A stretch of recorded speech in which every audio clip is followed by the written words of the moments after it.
আসসালামু আলাইকুম, স্বাগত জানাচ্ছি আরটিভি সকালের সংবাদে। আপনাদের সঙ্গে আছি আমি সিনথিয়া রহমান। মুক্তিযুদ্ধে বিজয়ের 53 বছরে উৎপাদন কয়েক গুণ বাড়লেও এখনও খাদ্যের সম্পূর্ণতা অর্জন করেনি দেশ। বাজারে নিত্যপণ্যের অস্বাভাবিক দামে ত্রাহি অবস্থা মধ্য ও নিম্নবিত্তের। বিশ্লেষকরা বলছেন, একদিকে কৃষিতে আধুনিক প্রযুক্তি পুরোপুরি ব্যবহার শুরু করা যায়নি, অন্যদিকে বাজার চলে গেছে সিন্ডিকেটের কবজায়। বিস্তারিত জানাচ্ছেন সেলিম মালিক। পণ্যের দামে লাগামহীনতা, একবার বাড়লে কমার লক্ষণ না থাকা, বিশ্বে এমন দাম বৃদ্ধির বিরোধ চিত্র দেখা মিলবে বাংলাদেশে। এতে বঞ্চনার শিকার কেবল সাধারণ মানুষ। মরে বেঁচে আছে আর কি। যে জিনিসের দাম গত বছর ছিল 20 টাকা, সেটার দামে এবার 80 টাকা। আমাদের বাঁচার কোনো উপায় নেই। সামনে কি হবে আল্লাহ মাহবুব ছাড়া কেউ জানে না। শুধু তাই নয়, সরকারি কাগজে কলমে মূল্যস্ফীতি গত কয়েক বছরে যে হিসাব দেখানো হয়েছে, বাস্তবে তার পরিমাণ অনেক বেশি। মিনিকেট চাল ছিল 50 টাকা, 45 টাকা, এখন 75 টাকা। তেল যদি 3 বছর আগে হিসাব করি তাহলে আপনার ছিল 80, 90, 110, এখন 180 টাকা। 3 বছর আগে চিনি কিনতাম 55 টাকা, 60 টাকা, এখন ওই চিনি বিক্রি করতেছি আমরা 130 টাকা, 25 টাকা। বিভিন্ন পরিসংখ্যান বলছে, স্বাধীনতার পর থেকে দেশের ধানের উৎপাদন বেড়েছে 3.5%, 10 গুণ বেড়েছে গমের উৎপাদন, সবজি ও মাছের উৎপাদন বেড়েছে 4 থেকে 7%। তারপরও কেন খাদ্যের স্বয়ংসম্পূর্ণতা অর্জন করতে পারছে না বাংলাদেশ? আমাদের সমসাময়িক দেশগুলো তারা কৃষির যেরকম একটা মডার্নাইজ করেছে, আধুনিক টেকনোলজি করেছে, কৃষির উৎপাদনশীলতা বাড়িয়েছে নানাভাবে, সেই ঘটনাটা কিন্তু আমরা এখন অনেক পিছিয়ে আছি। এদিকে কোনোভাবেই নিয়ন্ত্রণে আসছে না বাজার। এর পেছনে কলকাঠি নাড়ছেন কারা? পুরো যে আমাদের বাজার ব্যবস্থাপনা, সেটা সম্পূর্ণভাবে সিন্ডিকেট ভিত্তিক হওয়ার কারণে এবং সিন্ডিকেটের একটা ব্যাপক প্রভাব থাকার কারণে আমরা কিন্তু সেই সুফলটা পাচ্ছি না। কৃষকেরা একদিকে দাম পাচ্ছেন না, তারা পণ্য উৎপাদন করছেন, তারা ঋণের জালে আবদ্ধ হয়ে যাচ্ছেন।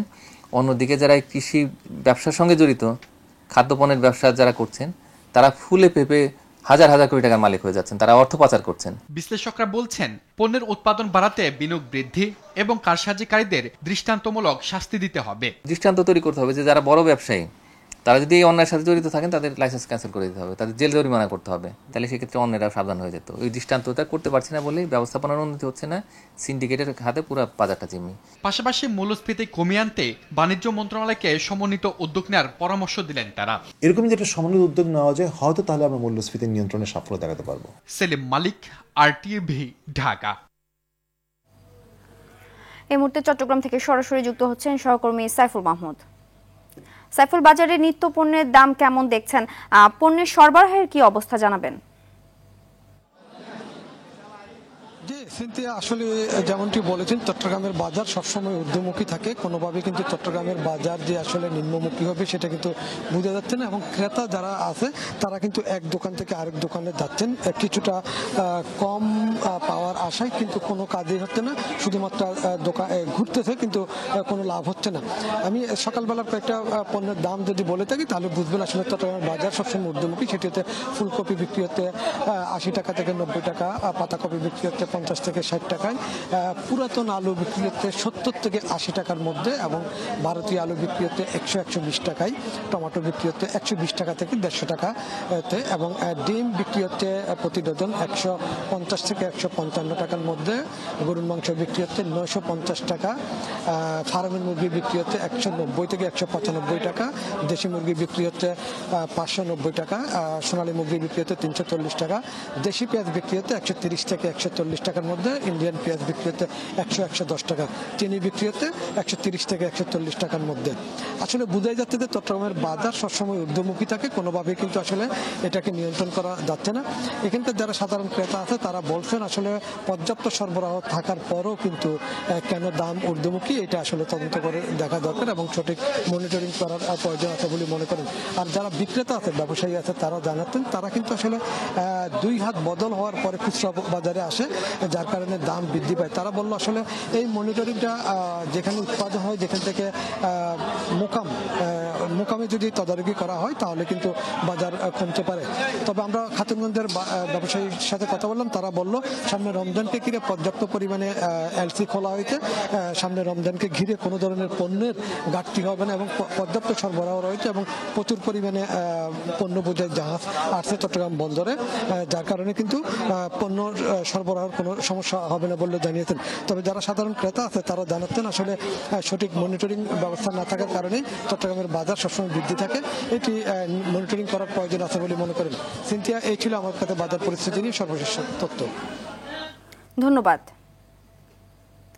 ভারতের তামিলনাড়ুর চেন্নাইয়ের রাজা রথিরাম স্টেডিয়ামের সামনে বিজেপি, আরএসএস, এবিভিপি, হিন্দু মুন্নানি ও অন্যান্য হিন্দুত্ববাদী সংগঠনের বাংলাদেশ বিরোধী বিক্ষোভ থেকে 100 নারী সহ কমপক্ষে 500 জনকে গ্রেফতার করেছে দেশটির পুলিশ। দেশটির গণমাধ্যমকে পুলিশ জানায়, চেন্নাইয়ে কয়েক বছর আগে চালু হওয়া বাংলাদেশ উপ হাইকমিশনের দিকে বিক্ষোভকারীরা অগ্রসর হওয়ার চেষ্টা করলে তাদের গ্রেফতার করা হয়। তবে উপ হাইকমিশনের দিকে যাওয়ার বিষয়টি অস্বীকার করেছে বিক্ষোভকারীরা।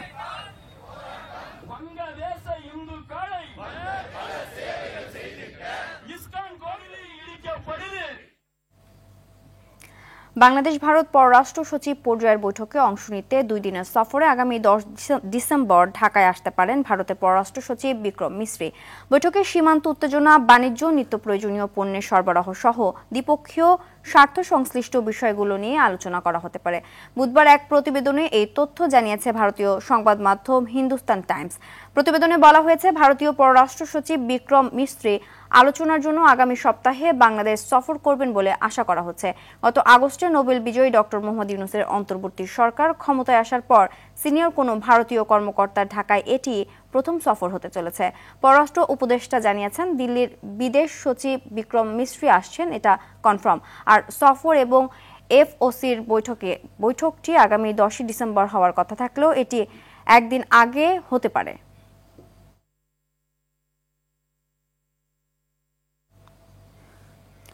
ভারত নির্ভরতা থেকে বেরিয়ে আসার চেষ্টা করছে নেপাল। চলতি বছর জুলাই মাসে শপথ গ্রহণের মাধ্যমে চতুর্থবারের মতো নেপালের ক্ষমতায় আসেন কেপি শর্মা ওলি। প্রথম রাষ্ট্রীয় সফরের জন্য প্রথা ভেঙে 100 বছরের মিত্র দিল্লির বদলে বেজিংকে বেছে নেন তিনি। বেল্ট অ্যান্ড রোড ইনিশিয়েটিভ নিয়ে চীনের সঙ্গে একটি কাঠামোগত চুক্তি সই করেছে নেপাল। এক প্রতিবেদনে এ তথ্য জানায় বার্তা সংস্থা রয়টার্স। 7 বছর আগে একটি প্রাথমিক চুক্তি সই হলেও কোনো অগ্রগতি না হওয়ায় এই নতুন চুক্তি প্রকল্প বাস্তবায়নের পথ প্রশস্ত করবে বলে আশা দুই দেশের।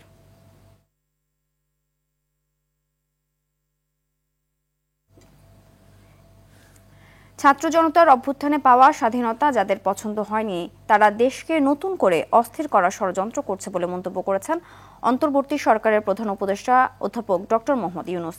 আর বিএনপির স্থায়ী কমিটির সদস্য ডক্টর মোশাররফ হোসেন বলেন, দ্রুত সংস্কার শেষে নির্বাচনের রোডম্যাপ দিলে ষড়যন্ত্রকারীরা চুপসে যাবে। জামায়াতের আমির ডক্টর শফিকুর রহমান বলেন, কারো কাছে মাথা নত করবে না বাংলাদেশ। 2-1 দিনের মধ্যে সুখবরেও ইঙ্গিত দেন তিনি। আরও জানাচ্ছেন মাইদুর রহমান রুবেল। ইস্কন নেতা চিন্ময় দাস গ্রেফতার ও সংখ্যালঘুদের উপর কথিত হামলার ঘটনায় ভারতের হিন্দুত্ববাদী দলগুলো বেশ আগ্রাসী প্রতিক্রিয়া দেখিয়েছে। ভারতের কিছু গণমাধ্যম সেই আগুনে ঢেলেছে ঘি। এমন পরিস্থিতিতে জাতীয় ঐক্যের ডাক দিয়েছেন অন্তর্বর্তী সরকারের প্রধান উপদেষ্টা ডক্টর মোহাম্মদ ইউনূস। চলমান নানা ইস্যুতে ফরেন সার্ভিস একাডেমিতে বিভিন্ন রাজনৈতিক দলের নেতাদের সঙ্গে খোলামেলা আলোচনা করেন প্রধান উপদেষ্টা। তিনি বলেন, দেশের নতুন স্বাধীনতা যাদের পছন্দ হচ্ছে না, তারা এবার পরিকল্পিতভাবে অস্থিরতা তৈরির অপচেষ্টায় লিপ্ত। 5ই আগস্ট থেকে আমরা যাত্রা করেছিলাম স্বৈরাচারী সরকারকে বিদায় দিয়ে। সেই জাতি এখনো সেই সজাগ আছে, সে মজবুত আছে। সে মজবুত জিনিসটা দুনিয়ার সামনে তুলে ধরা। তারা যেন মনে করছে যে এর বোধহয় ঠান্ডা হয়ে গেছে। ঠান্ডা আমরা হই নাই। পুলিশ বলে যে স্যার একটা মারি তো 4টা দাঁড়ায় যায়, এখনো 4টা না 40টা দাঁড়াবে। যত ষড়যন্ত্র করুক, যত অপপ্রচার করুক, যত কিছুই করুক, আমাদের থেকে এটা ছিনিয়ে নিতে পারবে না। পরে আইন উপদেষ্টা আসিফ নজরুল বলেন, বাংলাদেশ বিরোধী বিভিন্ন তৎপরতা চালাচ্ছে ভারত। এদেশকে দুর্বল, নতজানু ও শক্তিহীন ভাবার কোনো অবকাশ নেই বলেও হুঁশিয়ারি তার। আমাদেরকে আর শক্তিহীন, দুর্বল, নতজানু ভাবার কোনো রকম কোনো অবকাশ নাই। যে কোনো ধরনের অপপ্রচারণা এবং উস্কানির বিরুদ্ধে আমরা ঐক্যবদ্ধ থাকব এবং আমরা আমাদের ঐক্য অটুট রাখব। ভারতের সাথে বাংলাদেশের যত চুক্তি হয়েছে গত 15 বছরের ফ্যাসিস্ট শাসন আমলে, সেটা প্রকাশ করার দাবি করা হয়েছে এবং একই সাথে সাথে রামপাল সহ বাংলাদেশের জন্য ক্ষতিকর যে সমস্ত চুক্তি আছে সেগুলি বাতিল করার দাবি করা হয়েছে। প্রায় 2 ঘন্টার বৈঠক শেষে বিএনপির স্থায়ী কমিটির সদস্য খন্দকার ডক্টর মোশাররফ হোসেন বলেন, জাতীয় স্বার্থে সব রাজনৈতিক দল এখন ঐক্যবদ্ধ। অতি দ্রুত সংস্কার সাধন করে নির্বাচনের জন্য একটি রোডম্যাপ দেওয়া, যাতে করে জনগণ একটি রোডম্যাপ পেলে নির্বাচনমুখী হয়ে গেলে যে সকল ষড়যন্ত্র এখন আপনারা দেখতে পাচ্ছেন, এইসব ষড়যন্ত্র আর কেউ করতে সাহস পাবে না। জামায়াতের আমির ডক্টর শফিকুর রহমান বলেন, দেশের সার্বভৌমত্বের প্রশ্নে কোনো ছাড় নয়, সব ষড়যন্ত্র মোকাবিলা করতে সবাই ঐক্যবদ্ধ বলেও জানান তিনি। সৎ প্রতিবেশী সুলভ সম্পর্ক চাই, কিন্তু সাম্প্রতিক কিছু ভূমিকা ছিল অত্যন্ত উস্কানিমূলক, অসহিষ্ণু, অগ্রহণযোগ্য। আমাদের স্বাধীনতা সার্বভৌমত্বের ব্যাপারে কোনো ছাড় নয়। দল মত আমাদের ভিন্ন, আদর্শ আমাদের ভিন্ন, পথ আমাদের এক। পথটা হচ্ছে বাংলাদেশকে রক্ষা করতে হবে। জুলাই আগস্টে গণ অভ্যুত্থানের মাধ্যমে ফ্যাসিস্ট সরকারকে যেভাবে বিদায় করা হয়েছে, সেভাবে দেশের ছাত্র জনতা সব ষড়যন্ত্র রুখে দেবে বলেও মত বিভিন্ন রাজনৈতিক দলের নেতাদের। কোনো ধরনের আগ্রাসন আনতে চেষ্টা করে, তাহলে সেটা যেন আমরা শক্তভাবে রুখে দিতে পারি। মাইদুর রহমান রুবেল, আরটিভি, ঢাকা। চট্টগ্রাম আদালতে আইনজীবী অ্যাডভোকেট সাইফুল ইসলাম আলিফ হত্যা মামলার প্রধান আসামি চন্দনকে গ্রেফতার করেছে পুলিশ। গেল রাতে ভৈরব থানার ওসি মোহাম্মদ শাহিনের নেতৃত্বে একটি দল অভিযান চালিয়ে ভৈরব রেলওয়ে স্টেশন থেকে তাকে গ্রেফতার করে। ওসি শাহিন জানান, গতকাল চন্দন চট্টগ্রাম থেকে রওনা হয়ে সন্ধ্যায় ভৈরব স্টেশনে নেমে স্টেশনে ঘোরাঘুরি করছিলেন। গভীর রাত হলে শ্বশুর বাড়ি মেথরপট্টিতে যাওয়ার কথা ছিল চন্দনের। পরে তথ্য প্রযুক্তির মাধ্যমে চন্দনের অবস্থান জানতে পেরে অভিযান চালিয়ে তাকে গ্রেফতার করে। গেল ২৬ নভেম্বর চট্টগ্রাম আদালতে আইনজীবী সাইফুল হত্যার ঘটনায় কোতোয়ালি থানায় ৩১ জনের নাম উল্লেখ সহ অজ্ঞাত ১০-১৫ জনকে আসামি করে মামলা দায়ের করা হয়। এ মামলায় ১ নম্বর আসামি চন্দন। এর আগে এই হত্যা মামলায় ৯ জনকে গ্রেফতার করে পুলিশ।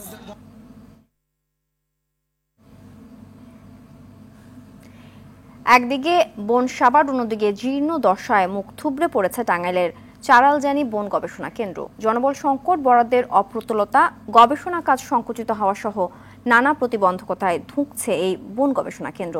ফলে ব্যাহত হচ্ছে লক্ষ্য ও উদ্দেশ্য। বনদস্যুদের থাবায় গাছ উজাড় সহ আতঙ্কে কর্মস্থল ছেড়েছে অনেকেই। টাঙ্গাইল প্রতিনিধি কামাল হোসেনের প্রতিবেদন জানাচ্ছেন ইমরুল কায়েস। বিলুপ্তপ্রায় ও দুর্লভ প্রজাতির গাছের প্রজনন, উন্নয়ন ও সম্প্রসারণে ১৯৬৮ সালে টাঙ্গাইলের মধুপুরে ৪২৫ একর বনভূমিতে গড়ে তোলা হয় চারালজানি বন গবেষণা কেন্দ্র। শুরুতে পদায়ন দেওয়া হয় ১৯ জন কর্মকর্তা কর্মচারী। সেই সময় ২ শতাধিক দুর্লভ এবং বিলুপ্তপ্রায় গাছ ও গুলমলতা নিয়ে দেশি বিদেশি জার্নালে জায়গা করে নেয় এখানের গবেষণা।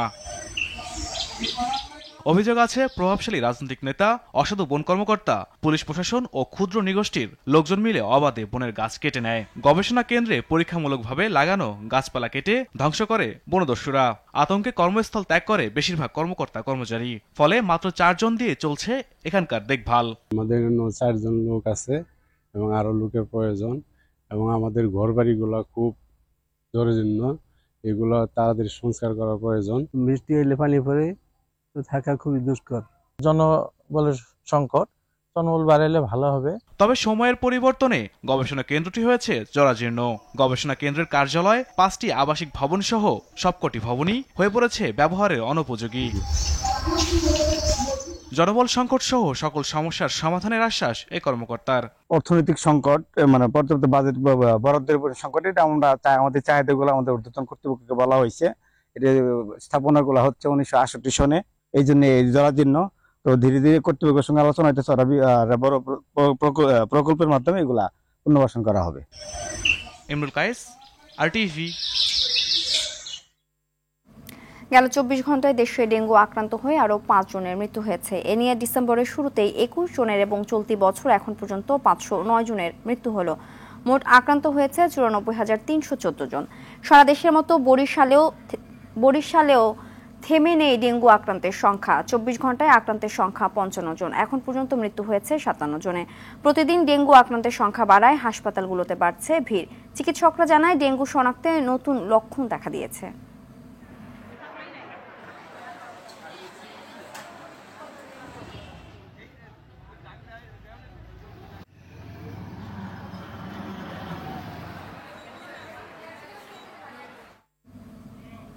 এই মুহূর্তে বরিশাল থেকে সরাসরি যুক্ত হচ্ছেন সহকর্মী আরিফুল ইসলাম। আরিফ, বরিশালে ডেঙ্গু প্রতিরোধে কি পদক্ষেপ নিয়েছে কর্তৃপক্ষ, জানাবেন?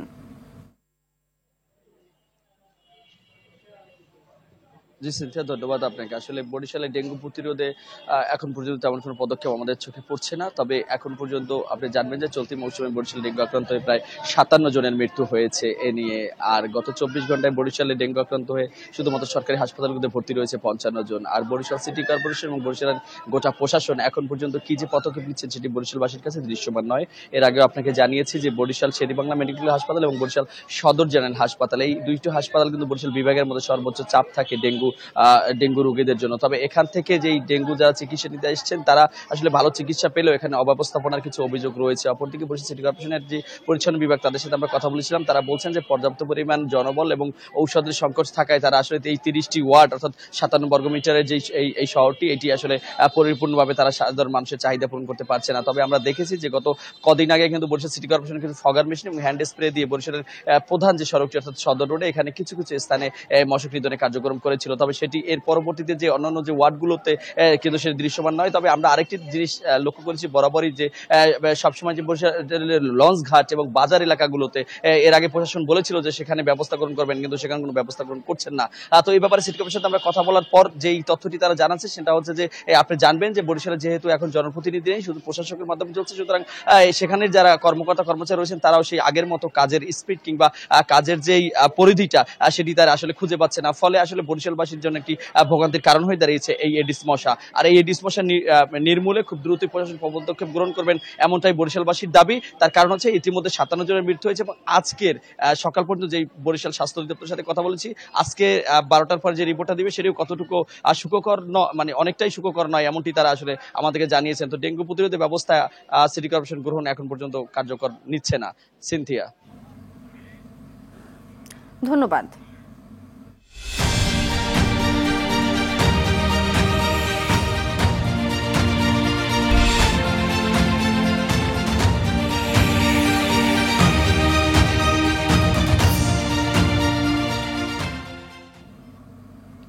আইডিএলসি পরিবর্তনের পথে বাংলাদেশ।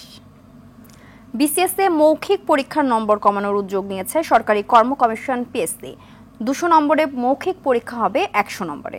এতে বিসিএস-এর মোট 1100 নম্বরের পরিবর্তে 1000 নম্বরের পরীক্ষা হবে। পিএসসির পক্ষ থেকে জনপ্রশাসন মন্ত্রণালয়ে অনুমোদনের জন্য এ সংক্রান্ত একটি প্রস্তাব পাঠানো হয়েছে, যেখানে আবেদন ফি কমানোর প্রস্তাবও রয়েছে। পিএসসির এমন উদ্যোগকে সাধুবাদ জানিয়েছে শিক্ষার্থীরা। বিস্তারিত ইলমুল কায়েসের রিপোর্টে।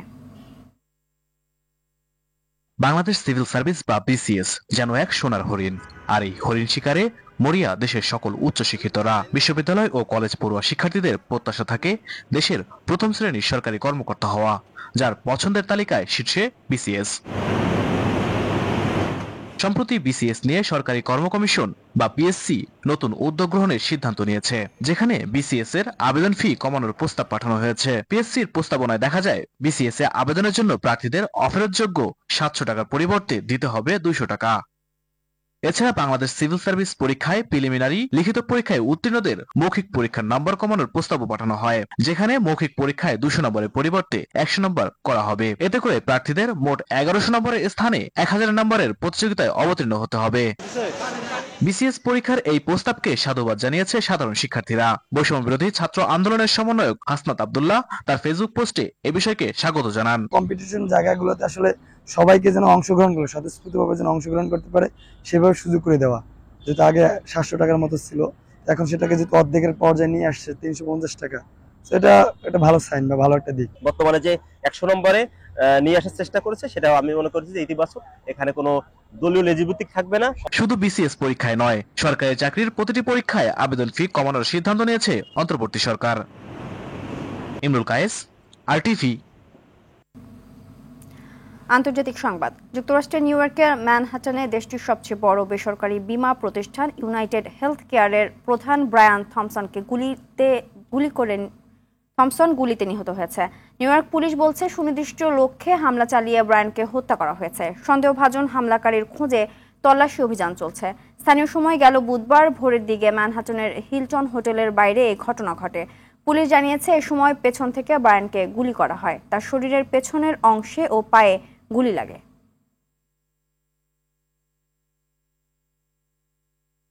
ফ্রান্সের পার্লামেন্টের নিম্নকক্ষে অনাস্থা ভোটে হেরে গেছেন দেশটির প্রধানমন্ত্রী মিশেল বার্নিয়ে। বুধবার ফ্রান্সের পার্লামেন্টের 577 সদস্যের মধ্যে 331 জন বার্নিয়ারের সরকারের বিপক্ষে ভোট দিয়েছে।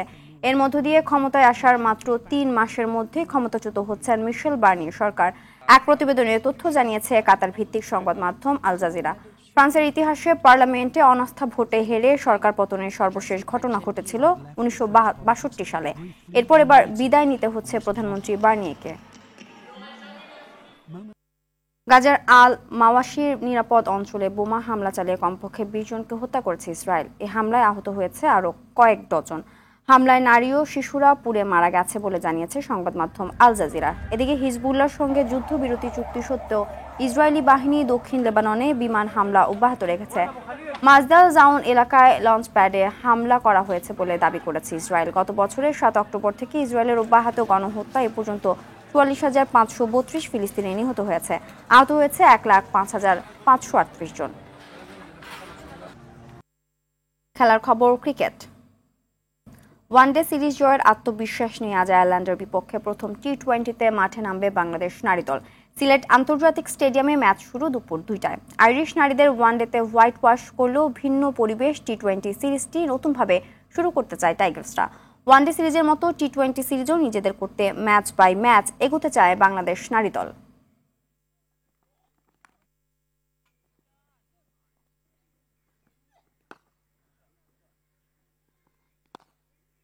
প্লেয়াররা ভালো টাচে আছে এখন, বাট ইম্পর্টেন্ট হচ্ছে যে আমাদের ওই কনসিস্টেন্সিটা থাকবে কিনা, প্লাস ডিফারেন্ট ফরম্যাট এবং ডিফারেন্ট কন্ডিশন।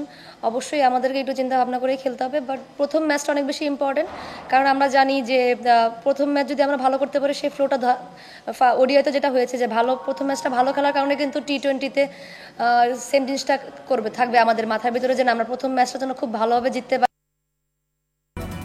সকালের সংবাদ এ পর্যন্ত। মধ্যাহ্নের সংবাদ 12টায় দেখার আমন্ত্রণ রইল। ধন্যবাদ সবাইকে।